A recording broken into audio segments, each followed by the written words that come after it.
skip it. See it or skip it. See it or skip it. Hey everyone, and welcome to a new episode of See It or Skip It, where we're going to be talking about Daredevil, Born Again, a new revamped season of Daredevil, and we're talking about Mickey 17. Thank you everybody for joining us. I'm your host Patrick, and with me today is another fellow critic of the Utah Film Critics Association, Richard Bonaducci. How you doing? I'm doing very well. Thanks for inviting me. I see you're dressed clad in the Daredevil outfits. Daredevil socks, yeah. We've got the Daredevil socks, we've got the shirt, we've got everything that you need, right? Well, everything that I can show you. Well, let's jump into Daredevil first. Okay. So this is from Marvel. This is a continuation of the Daredevil series that we've seen from Netflix. There's a big controversy, well, not controversy, but history with this character. He was first with Netflix. They had 3 seasons and then canceled it abruptly, and really shocked everybody that loved the show. Then it ended up being maybe rebooted by Disney once they reacquired the rights, and Marvel might have been doing it. Yeah. Then suddenly, Spider-Man No Way Home, we see the return of Charlie Cox, who plays Matt Murdock as Daredevil, and he's in the MCU. Yep. He shows up in She-Hulk. Vincent D'Onofrio's Kingpin, who's probably one of the most menacing villains in the MCU, is now returning. We have him in Hawkeye, we have him in Echo, and the story continues on from the Netflix stories. So, Richard, tell me, what did you think about these first 2 episodes that are on Disney Plus now? Well, first of all, I'm very happy that they're even happening because, again, we weren't even sure what was going on. And I'm surprised. I'm a huge Daredevil fan. I have heard a lot of flack online about these things, and I will agree with some of it in that there's a lot of talking going on for an action comic book sort of treatment, right? They're setting up a lot of stuff. And what I would say to you, if you're a Daredevil fan, you're going to watch it anyway, right? But if you're even a mild comic book fan, I think you should see it. It is good, but give it some time. You know, they're working on some things. They're building a universe here. They're continuing one from Netflix, as you mentioned, but they have to take it in their own direction. And there are so many of our beloved franchises and properties that didn't seem like they would be that great in the first couple episodes. Star Trek: The Next Generation took 2 seasons to get going. Give it a chance. There is a lot of talky, but when the action comes, it's pretty good, except for some of the CGI's a touch rubbery here and there. The big question is, can you watch this season on its own and not have to go back and watch 3 seasons of Daredevil? I think that's a good question, and I would say you might have to watch them. This new series, it's directed by Matt Corman and Chris Ord. We have the returning cast, but in a lot of ways, in my opinion, this is 2 separate worlds that Daredevil is kind of in the middle of. We have the previous stories that he had with Deborah Ann Wool, with Foggy, with Karen Page, and then we have this new continuation into the Disney universe. I don't know whether they've blended it well just yet. These first 2 episodes, again, like you said, are a lot of setup. We're talking about Kingpin possibly becoming the mayor of the city, Daredevil possibly hanging up the cowl. There's a lot of interesting threads that are starting to be unwoven. And I've seen the whole season. We're not spoiling anything in this, but I can tell you, wait for it. Once it gets to the final 3 episodes, you're going to be like, baby, I missed you so much, Daredevil. Please, thank you so much for bringing us back to this world. Well, even at the end of the 2 episodes that are out, that's when I went, there's my Daredevil. At the very end, like he shows up. But yeah, give it some time. Definitely see it, but just give it time to develop. So that's a see it. Well, let's move on to Mickey 17. Now, if I could clone myself and watch Daredevil while streaming at home and go to the theaters to watch Mickey 17, boy, I wish that technology existed. Bong Joon-ho is back. And this is from the Oscar-winning director, Parasite in 2020. I can't believe it's been that long since Parasite won. Again, more years in between properties for people, Yep, and now returning is Robert Pattinson to the big screen. It's been a while since, you know, with the Batman. Hopefully the Batman 2 is coming out soon. But he's playing 2 versions of himself, maybe a few versions of himself. Like 17 versions of himself. Based on the novel Mickey 7. These were kind of being made at the same time, the novel and Bong Joon-ho's screenplay for it. Now, you had a chance to see it. What did you think? What did you think?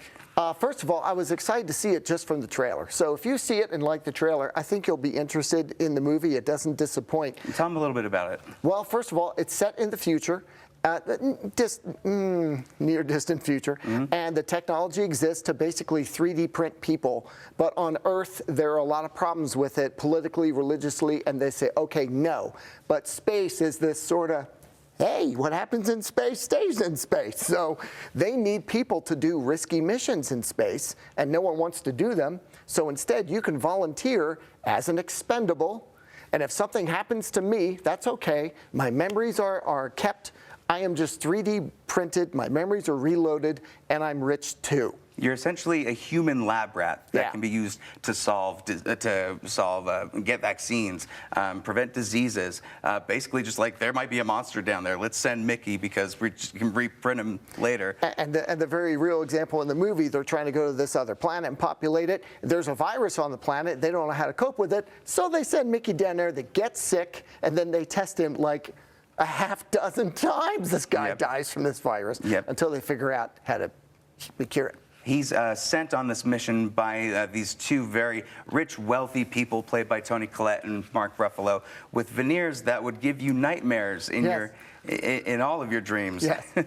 Well, we should talk like that for the rest of the When you talk like Mark Ruffalo. Very difficult to do it. Oh boy, this He had some fun with is it. already going downhill. Mark Ruffalo, as an actor, I think he's great. I loved him in Poor Things. The turn of him being kind of a scumbag in a lot of ways was fantastic. Not so much here. I think the veneers were a problem. I think he just could not get past those. It was a distraction for me. And I don't know.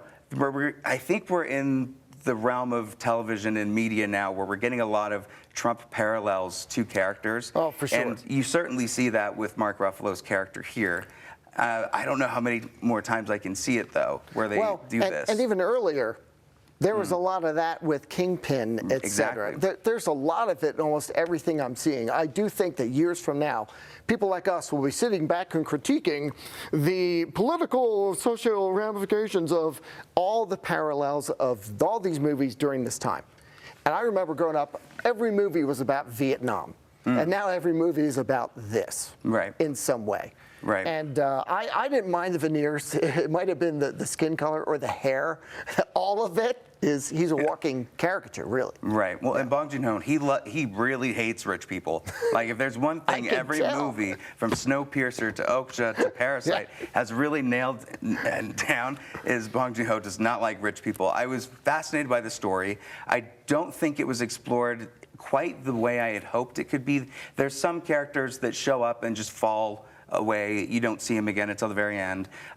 There's certain aspects of both characters that Robert Pattinson is playing that I wish could have been explored more, but it's still a fun time. And these are one of those movies where I would rather go and watch a movie that might not work in some places, but be creative and inspiring and be really unique over just your generic Kraven the Hunter 3. Right. You know? Heaven forbid if we get a third or a second from that. So what do you think? Is this a see it or a skip it? I think it's a see it, keeping that, excuse me, in mind. Because like you, I went in and went, oh, this is interesting. I like it. They're taking swings. They aren't quite hitting everything. But at the same time, I couldn't guess where it was going. Because right when I went, this is going to do this standard thing. Oh, no, it didn't. And it did some other things that I didn't think it would do. I was surprised it couldn't explore some of those things because it is like 2.5 hours long. You'd think they could explore that stuff.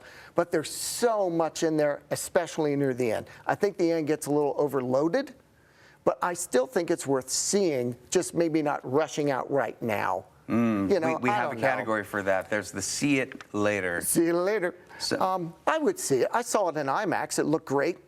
But at the same time, I really liked it for the first hour and a half.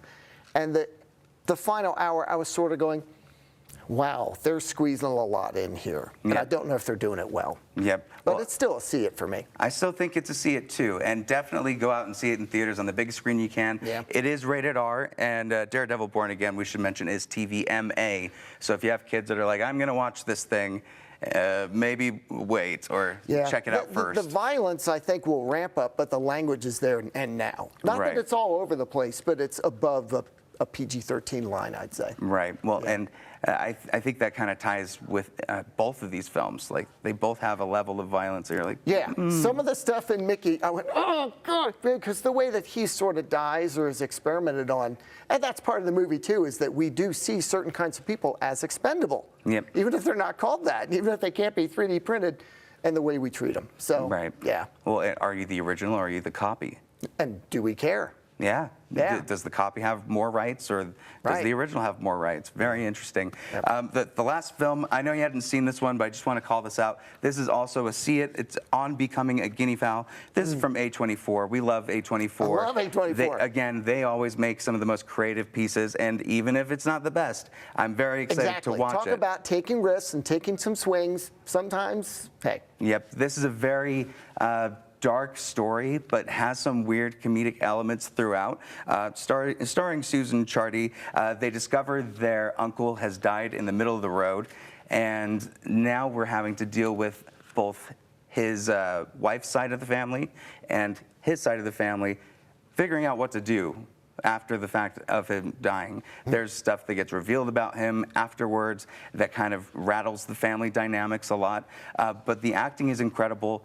This is one that if you're looking for something independent, you want to go to the Broadway theater, feel very A24-y, you know, that might be a verb. Astute. If you want to A24 down the block over to Broadway, you'll have a pretty good time with it. So I'm giving it a See It. Okay, so as a person who hasn't seen it, is it one of these A24s that's like, so wackadoo out there, I don't even know what's going on? Or is it more of one of these concentrated dramas that's just really good? Concentrated drama, absolutely. Okay. The jarring parts are just kind of seeing the cultural differences of how a family in America would handle this versus how a family in South Africa would handle this. Very different in the traditions and things that come into play with it. Very interesting watch. Okay, well, you've sold me then. Well, in that case, let's wrap this up. Thank you again, everybody, for watching. Richard, where can the people find you? Prison. No. On iHeartRadio 106.7 with Hooker and DB in the mornings on Friday mornings between like 8 and 9. Richard, thank you so much for coming. I appreciate it. Thanks for inviting me. Make sure you check out See It or Skip It on abc4.com. Click the Shows tab and See It or Skip It. You'll find all of our interviews and reviews. Next week, we're going to be talking with the voice actors for Looney Tunes, The Day the Earth Blew Up. I'm very excited for that. Until then, we'll see you at the next review. See it or skip it. See it or skip it. See it or skip it. See it or skip it. See it or skip it. See it or skip it.